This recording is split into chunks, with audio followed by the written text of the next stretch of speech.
Welcome to the Bold Analysis. I want to start by a question. So, William Ruto awarded former President Uhuru Kenyatta a diplomacy role for mediation of the DRC in the East African space.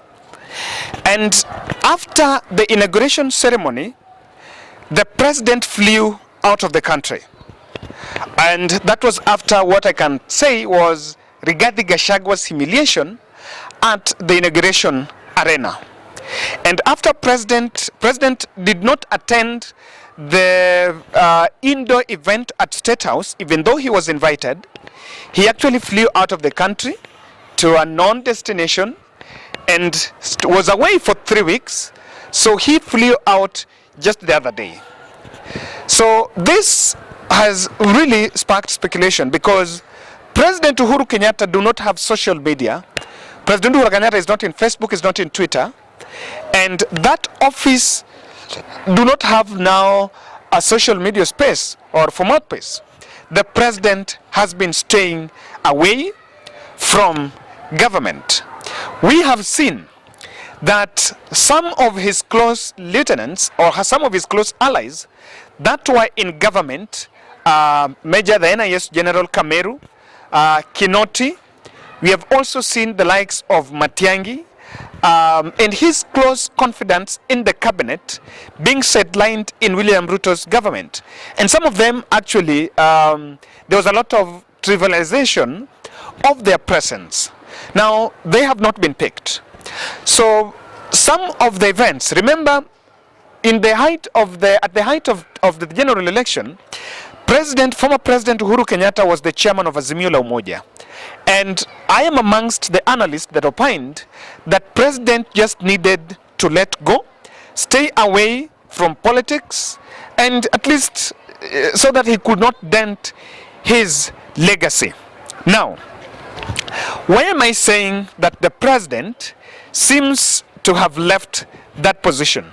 Do you know that there is no official communication on that office?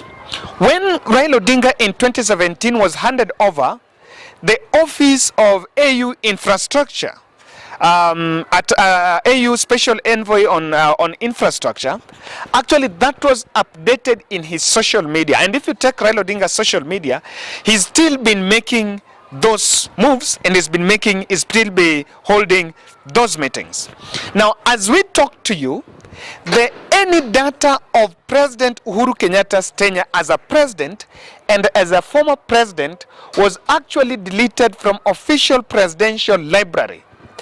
And while I have seen the State House team reacting by saying that that move was deliberately done so that they can input, or rather they can publish official communication from the office of the current President William Ruto. But the questions have been emerging. Former President worked, and what has been done or what was achieved and under his is been deleted. But where is the profile of the former president? Where is the profile? Go and check Google. You will realize that there is no update on that position. And there is a likelihood that that profile has not been updated. That role cannot be explained anywhere. The president has been away. So today I was speaking to some other person on the diplomatic front, and my good friend on diplomatic front was telling me that recently Raila Odinga was out of the country. And he was meeting some diplomatic, making some diplomatic representation on his capacity as special envoy, and that meeting was supposed to be attended by President Uhuru Kenyatta on his capacity as on the role that he was appointed by President William Ruto. Former President Uhuru Kenyatta has been missing. And by the virtue of that, there is a general feeling that President might have declined to take up that role. And why do you think that will be? I want to make my good projections on what exactly would be. And I can say that when the President took up took that position before, and in fact, I think when that speech was being made, he took up that position when William Ruto made that announcement. He took it in good spirit. But after looking back, one of the things that would want president to completely disassociate with Ruto's government is what I can say Rigathi Gachagua's onslaught. Rigathi Gachagua's onslaught, and Gachagua would make any other effort to cross path with former president Uhuru Kenyatta. And you will ask yourself a question: if this was an inauguration where these East African presidents were attending and someone was coming out to cast negative aspersions on the retired president, then you just ask yourself, would president feel comfortable working in a government with Rigathi Gachagua wielding such kind of influence? Then you will come to realize that president would make a deliberate choice to stay off. Number one, because of Rigathi Gachagua's onslaught. Remember, I have seen the president appointing Alfred Mutua in charge of foreign affairs, and so this might really work with that. This might really work with the Ministry of Foreign Affairs. But Rigathi Gachagua seems to be having an onslaught and a strategy to attack the former president. And attacking the former president is something that will not augur well. So one of the reasons that will make the president to even abandon that opportunity is Rigathi Gachagua. Number two, I would ask this.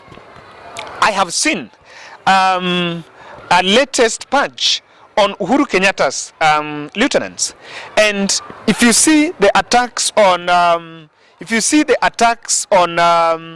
Kimani, on Matiang'i, attack on President Uhuru Kenyatta's cabinet, I think it would be, if you see people that have resigned, it will be difficult to differentiate the fact that the president's people are actually resigning from government when himself he wants to work in this government. And what do you think is it? This is something that can work against him. And I want to say that former president would make that position knowing that there is a ticking time bomb. Remember, when president spoke about the issue of the economy, his former president Uhuru Kenyatta, his position was that things are bad in this country and we need to get something right. So when he was asked, what do we need to get right? He actually mentioned about the international forces when he's speaking about the Russian wars. So what is it?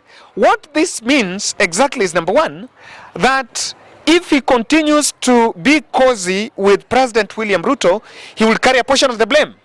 And when he speaks, he might actually speak something tangible on the East African front, but it can be localized, and he will not have a voice in that front by the fact that he will still be blamed for things that William Ruto government are not achieving. And finally, this is why the former president must then and can decide to stay away.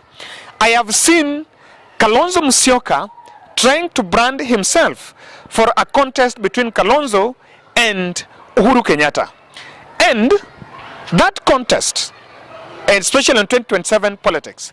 So on the matter of 2027 politics, for Kalonzo Musyoka to have a clean bill and fight a clean war with William Ruto, then for him to successfully wield some influence, I think President Uhuru Kenyatta must have to stay behind. The reason is this: when former President Uhuru Kenyatta is working closely with William Ruto, on that front, the person that is disadvantaged is a person that is targeting the Central Kenya votes. This is what I'm saying. For anyone who would want to dislodge William Ruto as the president, that person must work closely to make sure that he dislodges William Ruto from Central. Now, what does that mean? To dislodge William Ruto from Central Kenya must mean that you must run opposition politics. But then, the people that have been there, and former president was actually saying that we are giving it 3 months, then we are going to see what William Ruto is going to do. So I want to say this, that for transition politics to work successfully, and for someone to dislodge William Ruto at the head of presidency, whether it is in 2027 or 2032, that person must first dislodge him as a de facto factor in central Kenya. For you to do that, President William Ruto might actually abandon the Rigathi Gachaguas and the young leaders that are around him and go after the former President Uhuru Kenyatta, because someone should not lie to you that Uhuru Kenyatta do not have influence. Ladies and gentlemen, that's my bold. I don't know what you think on President's decision, and do you think there is a likelihood that Uhuru Kenyatta is simply trying to stay away? What do you think?